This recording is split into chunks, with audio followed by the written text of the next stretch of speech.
Here's Glyn, look. I know what he's after. He's look at his the 830. Yeah. Oh yeah. Let's not talk about receding hairlines. You haven't got it yet, have you? But yeah, we've got this group on our WhatsApp, just between all of the guys, which here there's 12 of us. He put the photo of my ball patch. Everybody food security now. We still got we've got one strangler. Strangler, not Strangler. Yeah, we do not have, just to clarify that, we do not have a strangler within our group. So here we are on the train. What time is it? It's 25 past 7 German time, but it's actually 25 past 6 UK time. So we got up this morning at 4 a.m. UK time, and some of us have had some sleep, and some of us have not had any sleep since last night. Two over here. We're waiting for them to both collapse. You've had some sleep there, haven't you? Yeah, he's had some sleep. And Kieran's just having some sleep now. Yeah. But yeah, I know it's quite. There's not a lot of enthusiasm first thing this morning, that is for sure, is there? I think last night was a little bit too jolly. But yeah, I think Aaron and Glyn are going to be huddled up in a tractor cab at Agritechnica somewhere a bit later on. You'll be all right? Find a bed somewhere. Yeah. So here we are, about to get on the second train of the morning. Stayed in Brenham last night, and then we'll go second train tram into the hall. So we'll be there at 8 o'clock, won't we? I just tell them what time's the show open. What are you trying to say, Tom? What time's the show open? 10 o'clock. 10 o'clock tomorrow. Yeah, yeah, we're a day early. So we're in Agritechnica now. There's 12 of us, and we're currently made it to the Horsch stand. It's the first place we got to.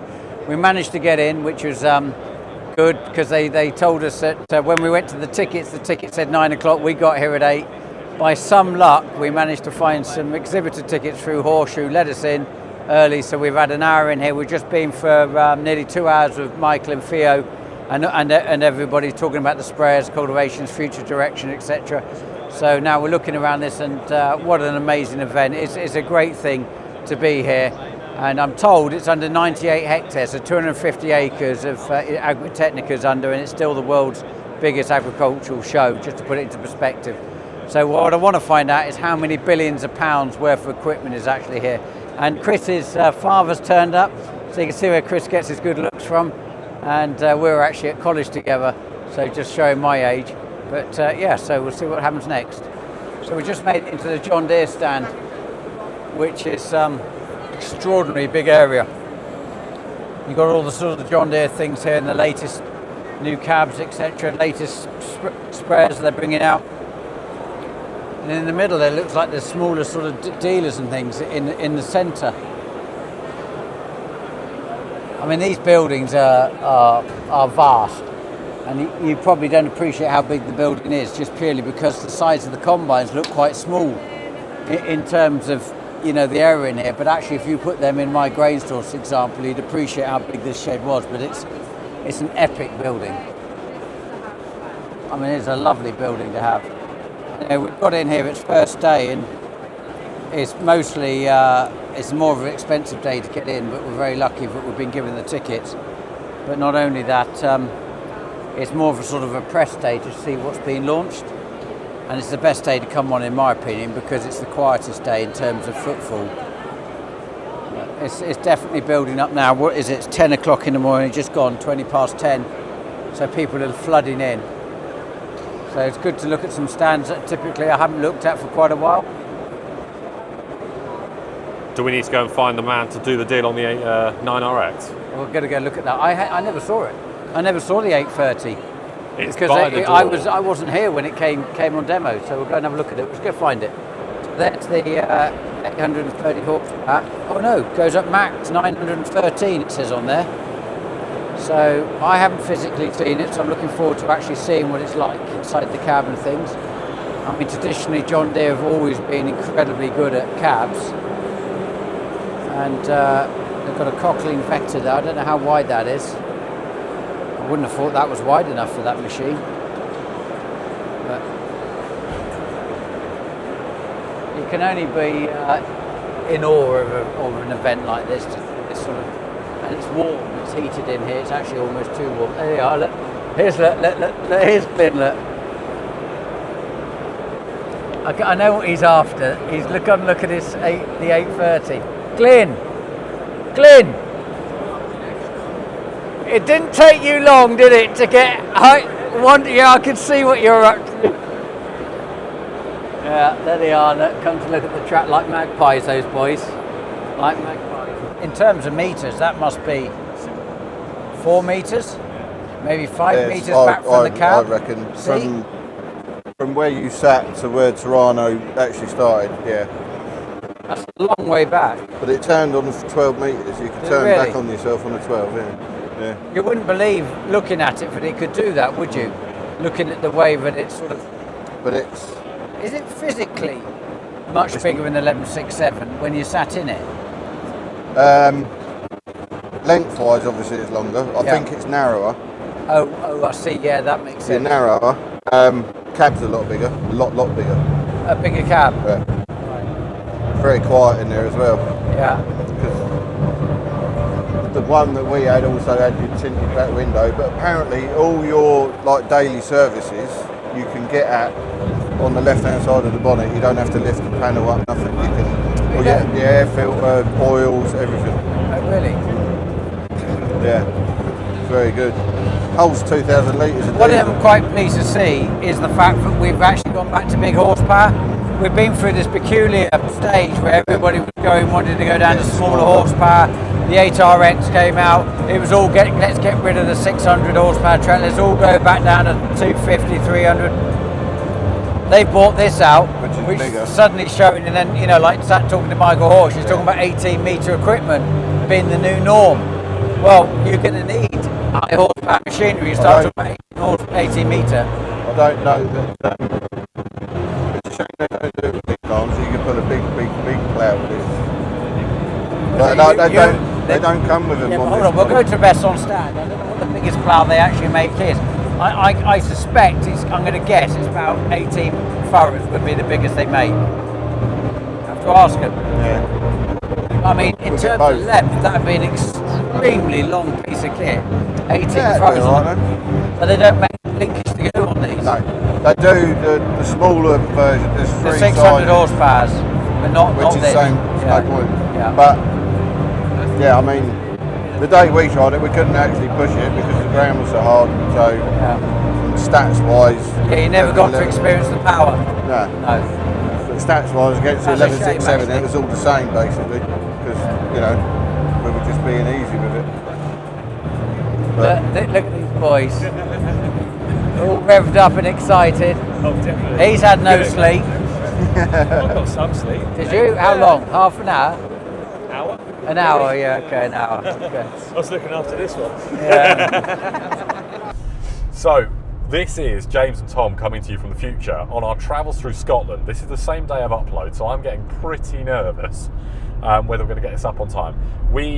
Due to how busy Agritechnica was, there are a few moments where there was so much interference, I wasn't happy with the audio from the microphone. So we're coming to you from the future to discuss all things on that Claas Axion 9. What did you think of it when you saw it? Like it? Dislike it? We have 600 horsepower plus, and we then have 400 horsepower tractors. So it currently doesn't suit anything that we try to do because we don't run anything sort of mid-range in that sense with the width of the equipment. But I dare say for the people who running a sort of that size horsepower bracket, I would say it's the cab is greatly improved. I was quite interested in the fact that it had the wing mirror technology in, which is currently in the lorries, and they then patched all the cameras into it, so you can then wire up all the cameras and perhaps have more cameras on it from what you would typically have on agricultural machinery. So you'd have it all around the drills and the cultivators or whatever you're putting. I mean, you can actually get cameras to fit inside the Trimble screen, so that is available, but it's just, I think, for the fact it was sort of more obvious as a glance up of what was happening. There were some nice features. Obviously they'd reduce the sound disturbance that people were previously been experienced with machinery, and I think that's been a common thing with a lot of manufacturers now in terms of getting the cabs nicer. I mean, obviously there's no doubt that it's a better machine in terms of comfort and how it looks than the previous model, so that can only be good.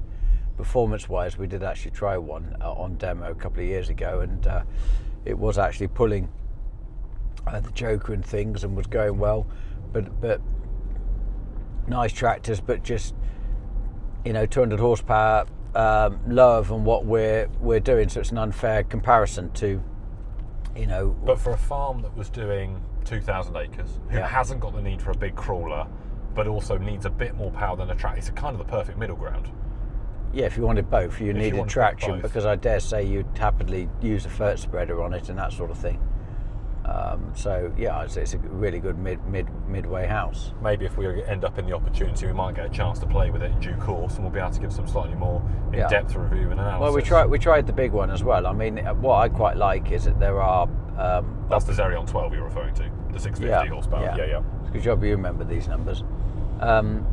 I quite like the fact that there's a focus again back on big horsepower tractors, because there was a sort of a period of time when it was all, let's get rid of the big ones, let's all go to 400 horsepower and less. And suddenly, John Deere's just launched the 830 horsepower, which we demoed. Glyn tried. Unfortunately, I happened to be away when that came. But I love the idea of the 650. What Claas have done, where they're putting the steering systems on that will drive itself, but also you can then drive it as well and then move it from block to block. I do believe that's going to be the way robotics in that sense will go, because having tractors without cabs means you've now got to come with another lorry or a tractor to put them on the low loader and move them. Well, what's the point? Why not just get in it and drive it? It seems a bit of a temporary solution, isn't it? Yeah, I mean, just use something with a cab and get in it yourself and drive it. And then set it up and then get out again if that's the way we're going. But I don't see the obsession with taking the cab off. Well, interestingly, the product that we didn't get a chance to look at, that I've since been reading up on, which I think is quite interesting, is this Claas telehandler that could, in theory, load lorries in the yard autonomously. Yeah. That is now a compelling use case.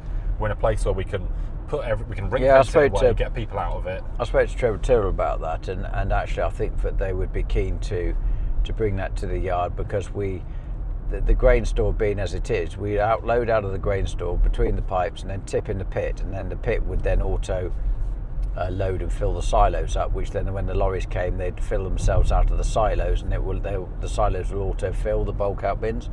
So there is actually, interestingly, a real potential for that system to work. I think the industry's got het up on autonomy looking like tractors bashing up and down a field, but there are other roles within the business where autonomy fits much better. Yeah, well, I could foresee how that could work in a silage clamp, or could work in an AD plant as it was advertised, or within a grain store, and I could see how we could make that work in our grain store. Well, interesting. Well, look, we'll let the people get back to the video. They are now off to hear from Trevor himself. So Trevor, how many years have you been at Claas? Enough. Now come on, tell me the truth. So I'm just starting my 37th year. Is it really? It'll be 37 years next year. Because I've known you all of my career. As short as that is. But it's not quite as long as yours. I remember you buying your first Lexington 460 from me at Saxum in 1999. Oh shit! Okay. 1999. Yeah. As you get older, it compresses up, doesn't it? I've stayed with Claas all of that time through combine. So what, 26 years now, isn't it? We've put up with you all that time. Nobody else wants me. It's been a pleasure. This Agritechnica, obviously, we're here on the first day, and this feels quite different to previous Agritechnica, especially on the Claas stand. Yeah. You've got quite a lot of launches, haven't you? A lot of new products, so new forager, new tractors, a whole range of new tractors. New baler, we've won a gold medal. In fact, we've won 5 medals in total out of 22 that are available. Right. None of our big competitors won any, so we're very proud of that. We've won a gold medal. We've set a world record for forage harvesting, and we're just about to leave for the Tractor of the Year competition. Fingers crossed, it could be a hat-trick. Germany 3, USA 0. So you think actually this is where they're going to announce who's won? Right, yeah. So we were in 2 categories for Tractor of the Year. Large category for the new Axion 9 series, and the small category for the Axos, the new Axos 3 series. What do you have to do to win?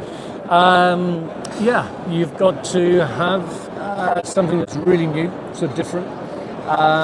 You have to basically sell the product to the European journalists. So it's a group of journalists that spend their lives in machinery from all over Europe, and so you have to prove that your product is the best in its category for all European markets. So not just talking. It's journalists which are actually making the decision. Yeah, right? exactly. Okay. Who live in that world of machines. Yeah. Extraordinary. Gold medal is Agritechnica, so it's a DLG, so that's more engineering based, I would say. Okay. And But that's where we won the Agritechnica award. for a German-based business is actually a very important event, isn't it? Every 2 years. It's our showcase, so our world showcase. So we've got visitors coming here from China, from America, South America, North America, and of course UK, Ireland as well. And I guess half the visitors are German, but the other half are global. So now, really a question I'm show. hoping you're going to answer, because I know you're going to know the answer to. How much does it cost you to put this show on? 5 million. Is that what you're doing? I'm not allowed to tell you, John. Oh, okay. I was just waving at the camera. Oh, okay. I was just waving at the camera. Right, so it's a big number. It's a big number. So But it's really it's a important. real Big investment. commitment. Yeah, big investment. But we, we can't afford to go to every show. You wouldn't pay us to be at every show in the world. So this is now our main show event for Europe. The SEMA show in Paris is no longer on. Hasn't been on for a few years. We won't attend that. Is it not going on this coming year? No, it's just been. I'm not sure if it's been announced, but I think they're reconsidering their options. Fair enough. So this is our main investment. We have the Farm Progress show in America, and then there's an Agritechnica in Asia as well. So we want to focus it's interesting on who was here from England, isn't it? a lot of big customers here already this morning. That's actually, look, that leads me on very nicely to look at who we've got here. And there's another culprit here. You two aren't dating, are you? No. Are you sure you're not dating? I have actually met your wife, but because every time I can't see one without the other. I know. So I'm sort of it's like Ant and Dec. Ant Yeah, and but the Dec. wrong way around, go with Yeah. you. Yeah, all more wise. I've got the big forehead. Is it? Yeah. Oh yeah. Let's not talk about receding hairlines. You haven't got it yet, have you? But, Too young. you know, we've got this group on our WhatsApp, which just between all of the guys, which here there's 12 of us.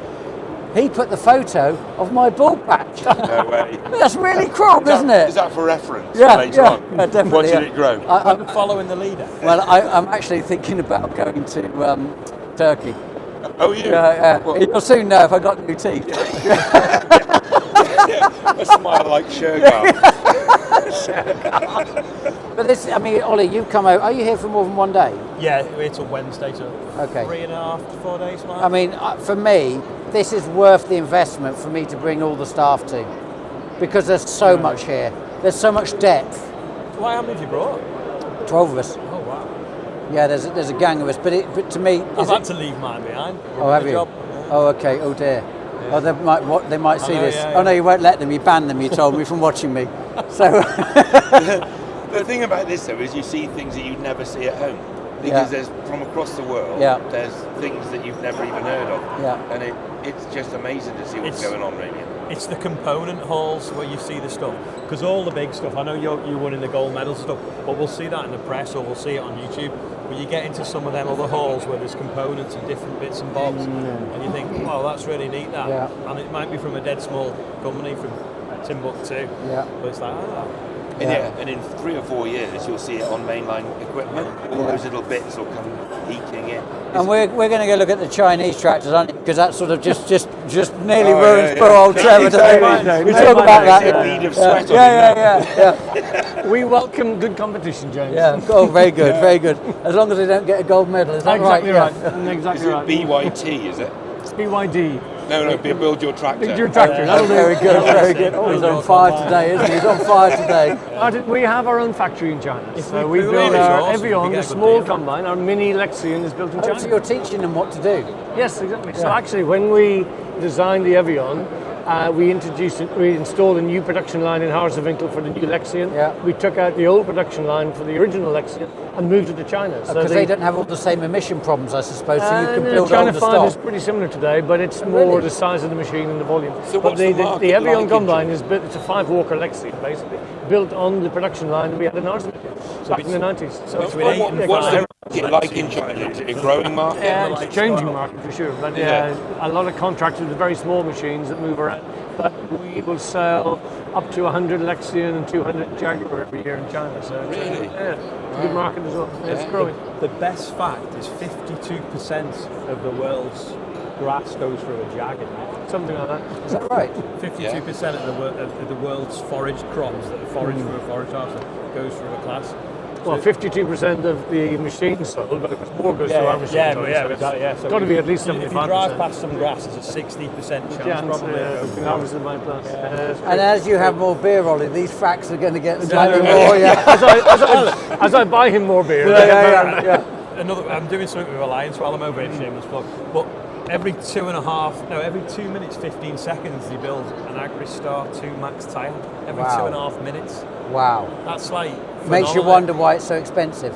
Well, I don't know. It's like a utility tyre. Yeah, it's extraordinary. So they've Extraordinary. always got a market. This is in India, of course. Yeah. Yeah. We went to the factory in February.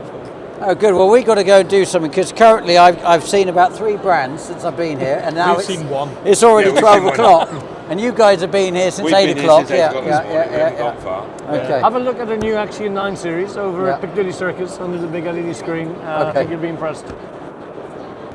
So anyway, we're on the Nexat stand here, which the concept seems to be really developing. This is basically controlled traffic farming on a gantry system. So the concept is, Tom, if you can turn around, look, you can see this, but this is based on the CTF model. So the idea is you have a gantry which just runs down 2 lines on quite a wide setup. And when you want to go down the road, the wheels turn 90 degrees and it goes down like a trailer up and down the road, but you then disconnect different aspects of this. So you can actually put a harvester on it as well, so it's a modular type system. So this has got a drilling system on it, then there are the tanks above, and you can see where the wheels run in the same place every time. So when it gets to the end, it comes down another run. So it turns really efficiently on the headlands. And you see they've got 28 meters now. So if you can get that one there, Tom, it's a big screen up there, that's 28 meters. And then the combining, here's the combine header. You've got the header, the cabin at one end. You've got the loading spout just behind it. And then obviously this comes down into the front. And then when it wants to go up and down the road, this is the fascinating thing, is the way these wheels turn. And then it's able to get around corners and things because of the manipulation of what it does. And the gantry system was invented when I did my Nuffield scholarship to do with controlled traffic farming. The gantry system had been around since the 70s. But this is a change of mindset because tractors have become a love of farming, and this is a different concept. But what this is doing is allowing you to go to bigger whips from what you traditionally can do with a tractor-based system. I want to show a picture where here's cultivating. It's a set of discs. No, it's gone.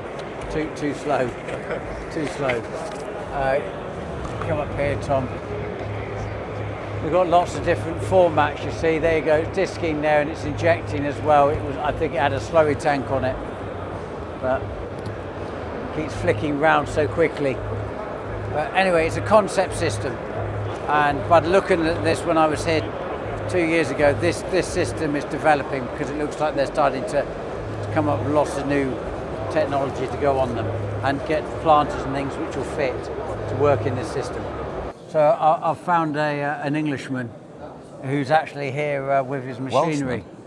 Are you really Welsh? Yeah. Oh, I'm so sorry. Ian Jones gives it away, I'm so sorry. What are you doing living in England then? I emigrated, didn't I? Did you? You must have found a nice young lady. Oh, yeah, lovely. Is that what it was? Yeah. Oh, Didn't have any choice. Is that right? She told you? Yeah, she said So, she's here on over. Just to recap, we've got the bean drill, which is basically, you built me the underframe. Yeah, in 6 about 3 metre, weeks, if you remember. And it is fantastic, and Thank it you. is the best thing since Rolls, and we haven't killed it. And then we've got the, you haven't got You've got one, an have you? eradicator, actually, haven't Oh, you have? Yeah. Oh, okay. So Yeah. we've got one of these, which is on but we've got the auto reset leg Yeah. system, which is on that one over And there. yours is a pivoting leg as well, actually. Yeah, which is much better. Yep. I mean, a lot of the problems we had once we went to the pivot, Yeah, because of the moved away. nature of going around headlands and things like Yeah, that, yeah. they've gone away. That's brilliant. Good. It's good And to then hear. this is new. Yep. I've This not is seen new. this. It's basically a front storage toolbox. We've just been asked, and we thought, you know what, it complements. We've got put oil in things in. Yeah, all sorts of stuff. We've got a belly weight or a base weight that will go onto the bottom of it as well, so we can load it up to what we need to. To be honest, with us having like my drill. There you go. Yeah. With us having like a mounted machine on the back of tractors generally, it was a case of, well, why don't we get some ballast on the front? So Rowan was just taking a mickey out of me because I don't drink, and he's there drinking a beer. And I was going to say you were a Yorkshireman, but actually you're telling me now I'm wrong, and it's converted, actually, I guess. Yeah, converted, yeah.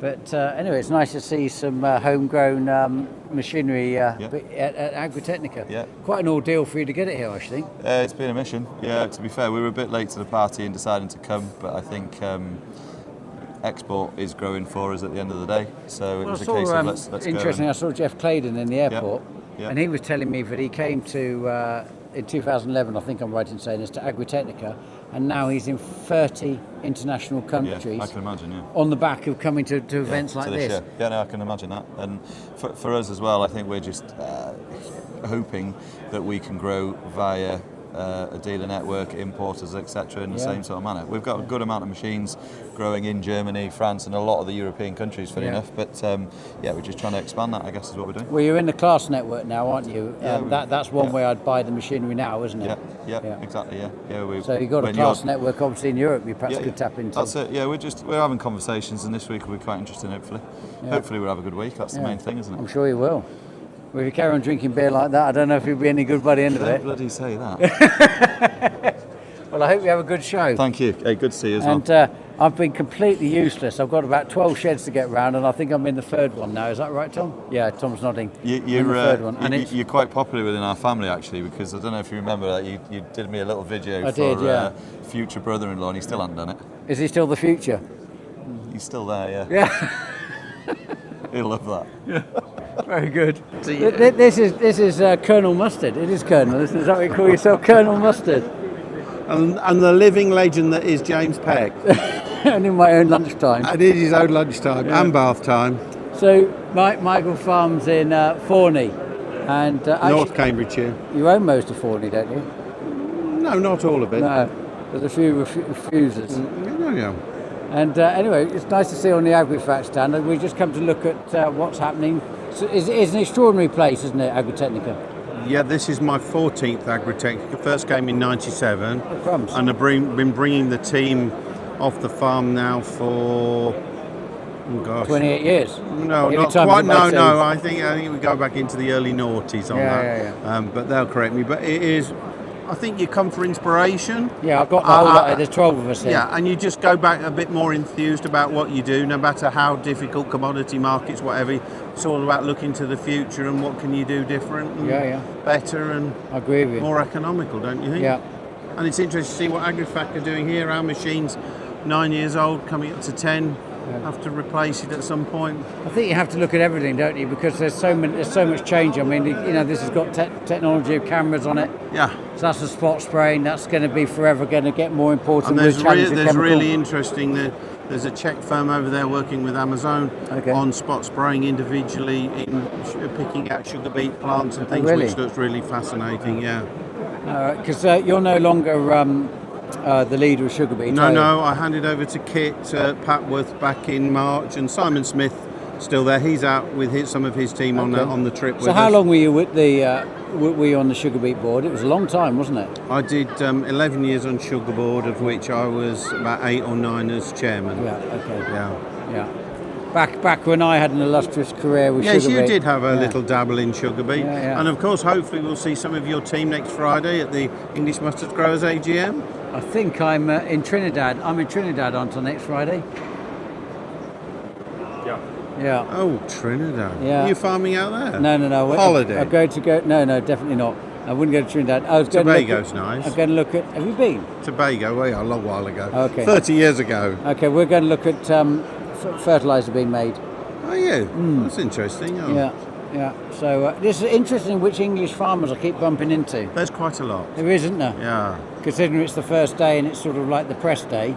Yeah, it's getting busier on this first day. And we've just been seeing my cousin on Horizon and his different stuff and his peristaltic pump that he's done for liquid dirt, fertiliser, etc., for all the exotic mixes that people are trying to put on with their crops. So there's quite a bit of innovation. Oh, good. All right, we'll better leave it to Yeah, it's lovely to see you. I see you got your brothel creepers on. Oh, yeah. Well, one's got to walk, I don't think I'd be as comfortable with that, not with my girth. Chagall. Good to see you. So Tim Carter sales at Agrifac based in our area. You've just moved, haven't you? Yeah, I'm pretty close. Yeah, we're moving to Ely. That's right. You're going where J&J Peck were. Correct. And you're moving from March to Ely, so not so far. No. But just talk about this sprayer quickly, because you've got 48 cameras across the entire sprayer. It's a 48 metre, is it? Correct. 48 one metre. for every metre. Yep.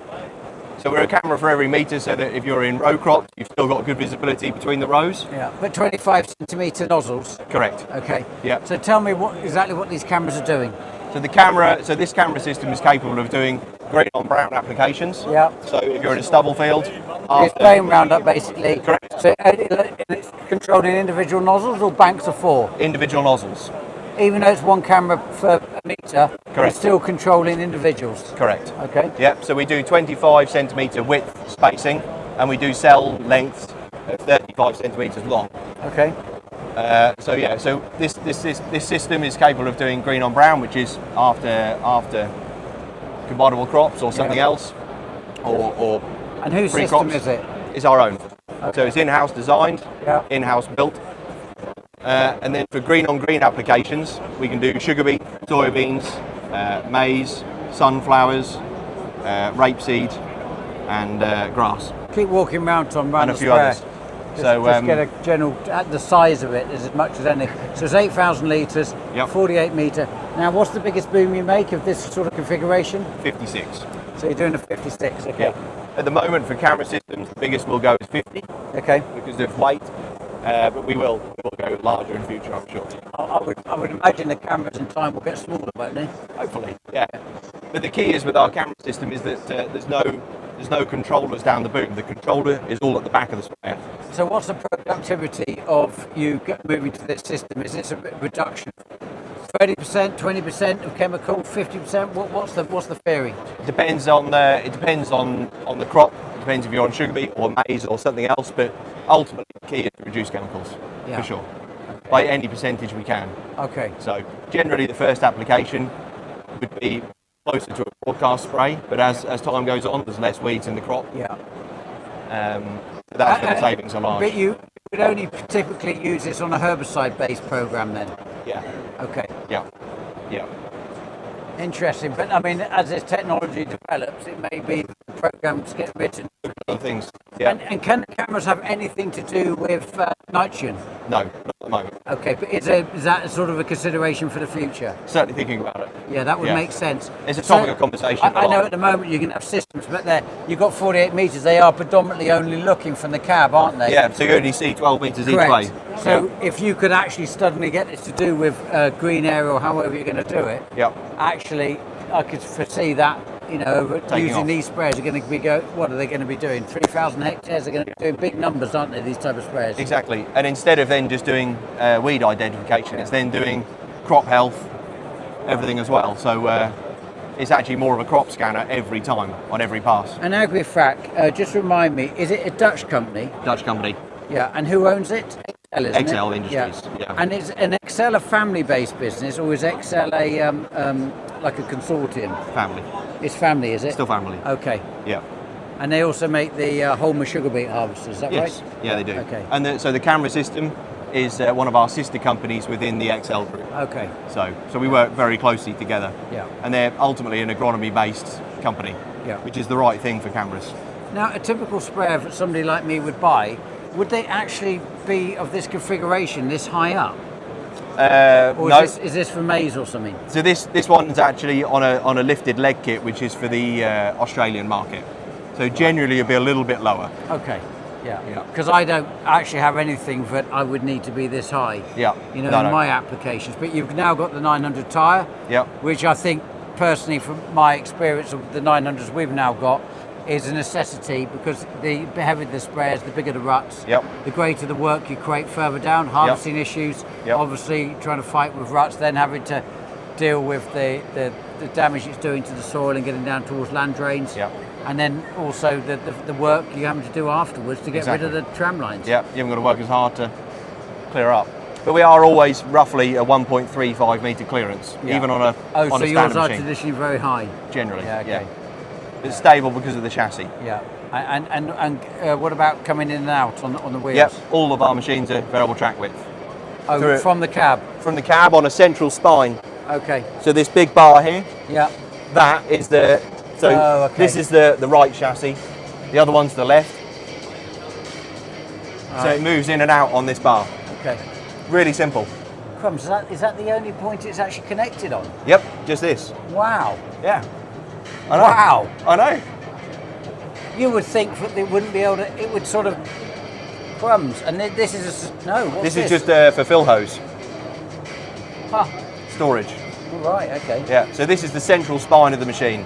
So you've got your right chassis, left chassis. Of course, an interesting design, isn't it? Yeah, totally different. And then connected on an airbag on each corner to the main red chassis above. Yeah, okay.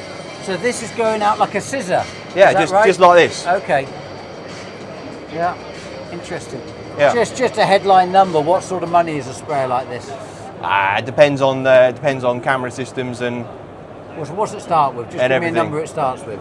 Probably with the camera system 48 metre, probably somewhere around a 5. Okay. Yeah, just because I think it just puts it into perspective what these type of machines do For sure. cost. Yeah. But then also the return on investment with camera systems can be pretty large depending on what crops you've got, for sure. Well, with our spraying bill as it is, it's massive. Yeah. I mean, 5%. Exactly. You're still talking 70,000. Yep. Yeah. If there's enough zeros on the first figure, 5% adds up. Yeah, and that's without the nitrogen. If you get to the nitrogen, correct. Yeah, that could be that again. Yeah. The beauty with this machine with camera systems as well is we have to have PWM to have camera system.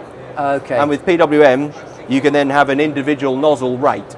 Okay. So we can do an individual rate per 25 centimetre square across the field, which is pretty helpful. Actually, some of this technology is quite exciting, isn't it? Yeah, it is. You think of the savings it can make. Even 3%. Yeah, it's huge. Is a big number at the end. It is. It is. We are by default ending up in a marginal gain industry, aren't we? Yeah. Small percentages to make big differences. They are. Only on scale as such. Yeah. Those 10 and 20% figures don't exist anymore. Yeah. It's the 1s and 2s and 3s. That's what's happening now, isn't it? They're the key. This is the new Fast Track, which has come out, one of the 6 series. So they've changed obviously quite a bit of design. Originally, when I first started, I had a 185/65. So we ran that as a pre-lorries, carting backwards and forwards from the combine. And then we went away from Fast Tracks, but the concept of them is no different really. The position of the cab in relation to the equal wheel size. It's a we tried one. I think I can't remember if it was last year or the year before, but on a demo very briefly, and they were nice machine. They've got big turnout on this stand. A lot of people looking at them. We've got 3 of the loaders. We'll have a quick look, see if the loaders have changed.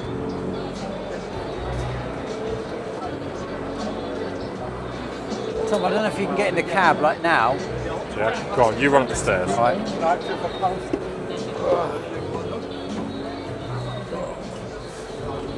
That's it.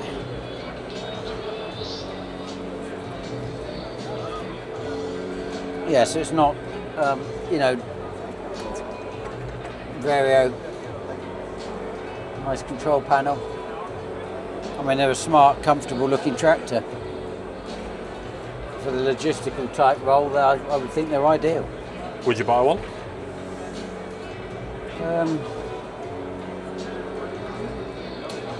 I find personally that the Fendt suits what we want. There's a very different role, 400 horsepower on a chaser bin, and then using the same speed at 65k. So currently we don't have a position for something like this, but if I wanted a smaller tractor, just a cart and seed drill or something, then I suspect it'd be ideal. So we're back again now to talk over the Fendt 1052 and its dual wheel setup for kind of improved traction, it seems. Yeah. Well, interestingly, if you talk to Michael Horsch, for example, where he's part of these benchmarking groups within the farms in which they run, and the 1050, interestingly, comes out on top as a choice of tractor to own, in the sense that it's got a good resale value and its running costs are the most efficient on a large horsepower type model. So he's quite a fan of those. The 1052 is obviously the new model which has come out, so they've just refined really what it was, and they've got the dual wheels on this particular tractor on the rear in a form of a row crop. And what's surprising about that is they're suggesting that the traction is so much better than that of one big chunky wheel. Yeah, which I'm surprised at. I would want some persuading on that, because I remember the time that you used to have narrow wheels on the articulated tractors in America and Australian places, and they would have triplets or duals, and then they went away from that and they went to big wide tyres, and as the technology of tyres changed away from cross plies to radials, but they were suggesting that there was an increase of quite a percentage in traction from going to that model. So it's unusual to see a large horsepower, 500 plus horsepower tractor, probably even a 300 plus horsepower tractor, to actually be on row crops, which opens up its ability to do row crop type farming in terms of, if we go down the weeding routes and things like that. So actually quite interested to see some more data on that. Because I was having a little look at this, and I think, and this is what I'm going to try and convince you on. Are you ready for this? Are you ready for this? Yes. Sell all the 942s, sell all the crawlers, right? You ready? Yeah. Buy 4 of these 1052s and 1 9RX. Why is the 9RX suddenly? Is this actually, we're doing this just because you're excited about the 9RX? That seems to be the motivation. You lot all moan at me that I don't care about tractors. That I care about. I think that's cool. Okay. Still green? Yeah. I had a lovely chat with the marketing manager at John Deere. I think there's legs on this. Right. Because why do you think there's still a place that we need 3 crawlers if we had the more powerful wheel tractors? There's no reason why a 1052 couldn't do jokering. No, but your operational window is quite small. They're only going to become available once you've finished combining, because they're on chaser bins, obviously. And if you get a delayed or wet harvest and suddenly you find you are right up against into the first week of September, you have lost 2 months worth of cultivating, which you would have done on the crawlers. And that's if the crawlers get everything done and get parked up, and you've done 1,000 hours each on those machines, and they're parked up by the 1st of September, that's success. So that's not inefficiency. That's success. And so you still see crawlers as a good asset to have in the business, because it's no secret there's quite the bill on them to run 8 weeks of the year. It's very similar to a combine in that sense, but that to you still provides value. I believe so. I understand your rationale, and there is mileage in what you're saying, but you're not convinced. I'm not convinced, mainly because perhaps if you were starting from fresh, then you might consider to do something slightly differently. But if you already own things, selling things for the sake of it to rebuy, I suspect actually good way to lose money. Yeah, the resale value on those crawlers, I'm not sure you'd get the value prematurely selling them. Right. And then the other thing we saw on the Fendt stand, only briefly, was what I think was, I need to double check, was the Fendt 830. So that's the replacement to the 828. Reasonably compelling. 832. Was it 832, was it? Fine. Yeah. Reasonably compelling, I thought. Well, we had that 828, didn't we, on demo? Yep. And they got an interesting sort of name about them because they've had a lot of engine issues, etc. Mm-hmm. And that was one of the reasons we didn't buy it, because we were nervous of the reliability in terms of engines, even though Fendt were more than prepared to do a warranty agreement, and they would put the engines in. It wouldn't cost us anything. We'd experience downtime, but they would put something else in in the interim period. So we'd be looked after. But there is a resale aspect. If you're not careful, you have got something which has a perception. How do you resell it? You get stuck with it.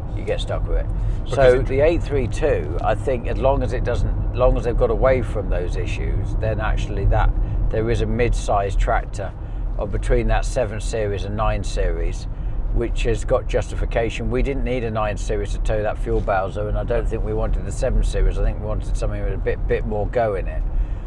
And I looked at it and thought that, you know, it was a smart tractor, but again, we don't have anything to go on the back of it.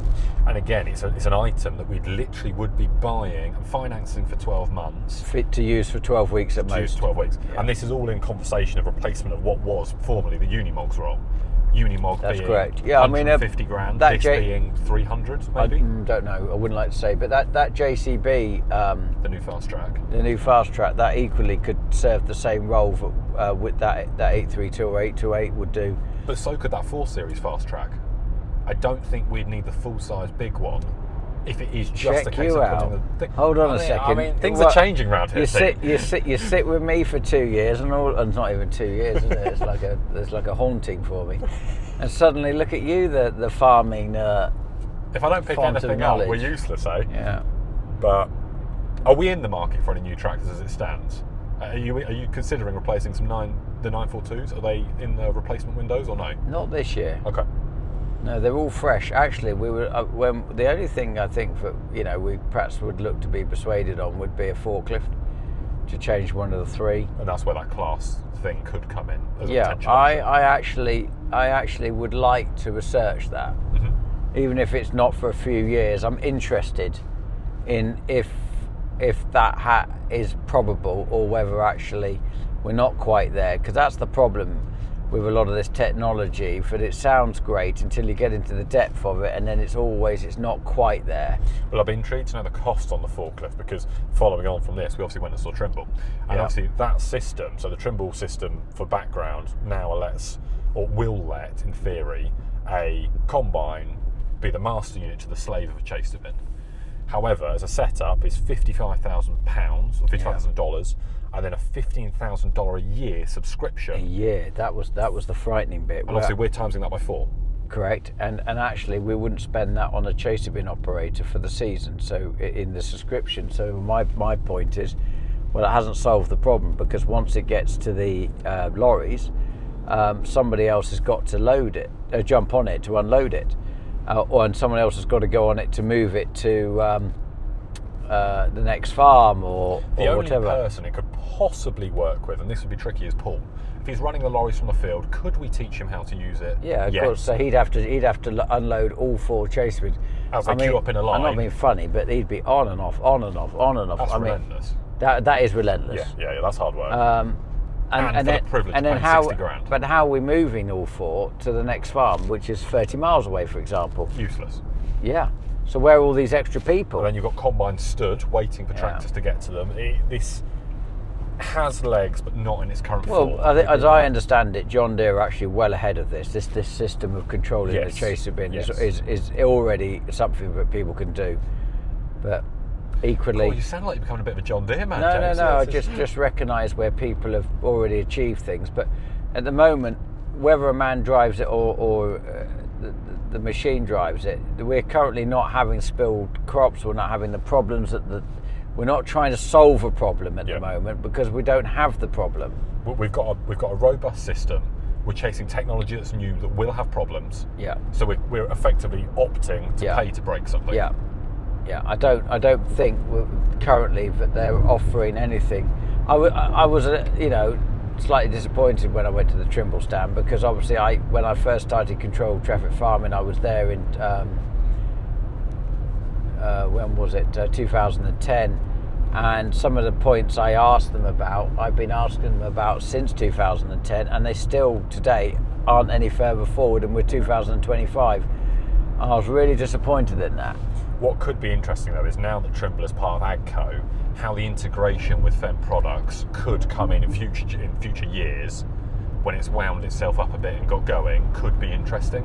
I don't personally like the one horse stable, because it may be that we would prefer to have a different make of tractor or whatever it might be, sprayer, etc., and suddenly don't want to say, oh well, we now can't move. I mean, 2012, I moved entirety from John Deere GPS to Trimble GPS, which cost me a lot of money at the time, and I lost money doing it, purely because John Deere wasn't at that time prepared to work with other manufacturers.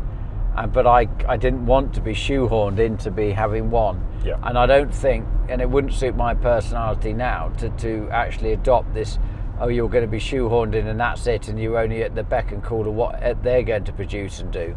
Yeah, because we've found across other elements of the business that loyalty is not saving money in some places, is it?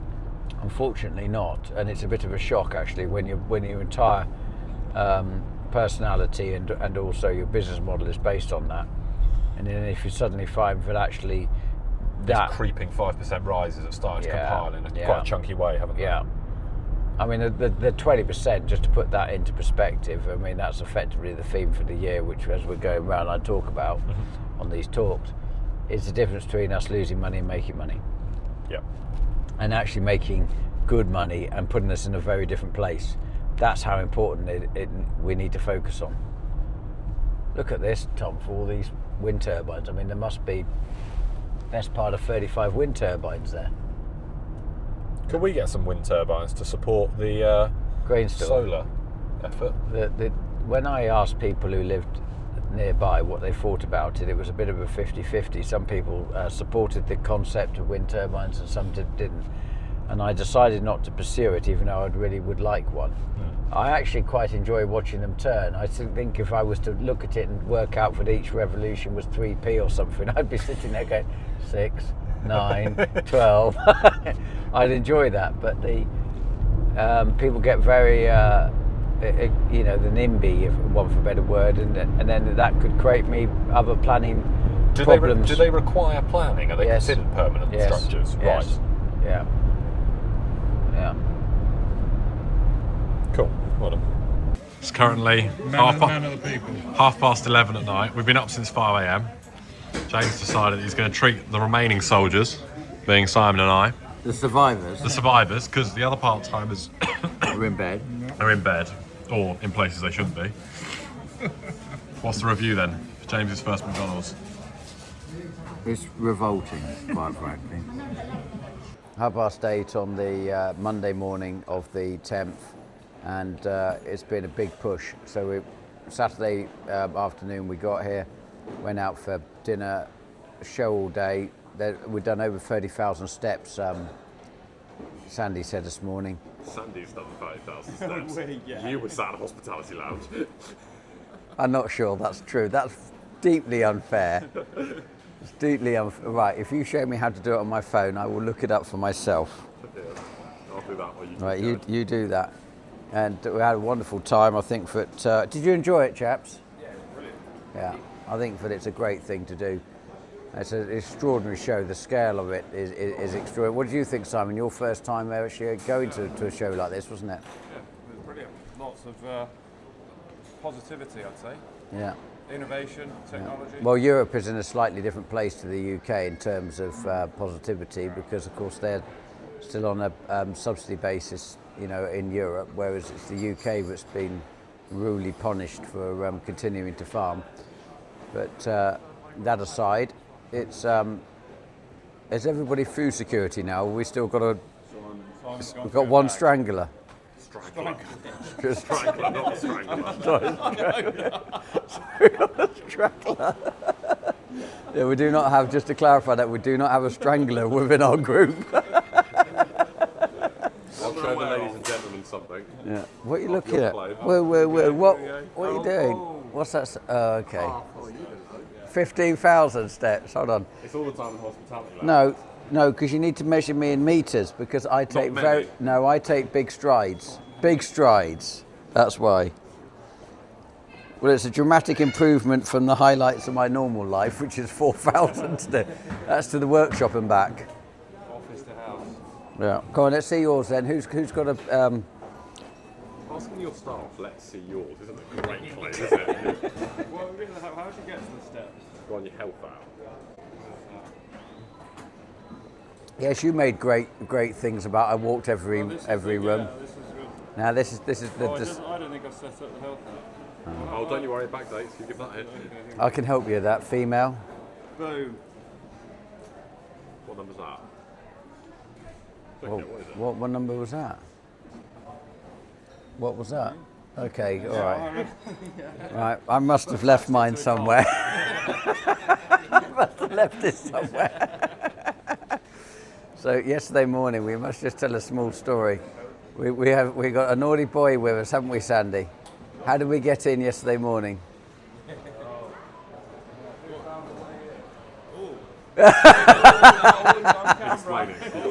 Okay, so we got there and our tickets allowed us to enter at 9 a.m. and we wanted to get exhibitors in at 8 a.m. so we could get in early to get to the horse stand. Anyway, for whatever reason, the young lady behind the counter was not appealing to my charm. We were not getting on very well, so she just said no in a very German accent. So Sandy, the hero, found a way, and then Horsch came through with some exhibitor tickets, so we got some through that way. So we did actually get in about 20 past 8.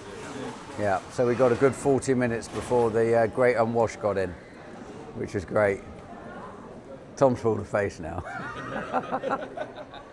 Thank you ever so much, everybody, for watching. Yes, we are all quite tired. It's amazing what 2 nights away can do.